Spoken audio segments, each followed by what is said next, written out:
হচ্ছে তাকে নিশ্চয়ই কোনো সম্মান দেওয়া হয়েছিল, তখন তিনি খারাপ কথা বলেননি।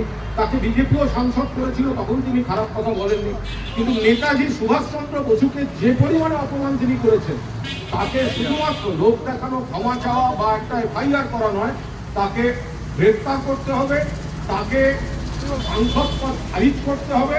এবং বিজেপি যদি সত্যি নেতাজির প্রতি তাদের শ্রদ্ধার্ঘ দেখাতে চায়, তাহলে দয়া করে আপনারা আগে দল থেকে তাকে বহিষ্কার ঘোষণা করুন। স্বাধীনতা দেশের, আমরা এখন খুব চাপে আছি। দেশ স্বাধীন, আমরা গর্বিত, স্বাধীন ভারতের আমরা নাগরিক। কিন্তু অর্থনীতিভাবে, সামাজিকভাবে এই বিজেপি সরকার দেশের সাধারণ মানুষ, গরিব মানুষ, কৃষক, শ্রমিক এদের সর্বনাশ করে ছেড়েছে। ছাত্র আন্দোলনে যেভাবে, এটা হতে পারে না। ফলে আমরা গর্বিত নাগরিক, কিন্তু স্বাধীনতাটাকে সব পেশায় সব রকম ভাবে রাখতে হবে।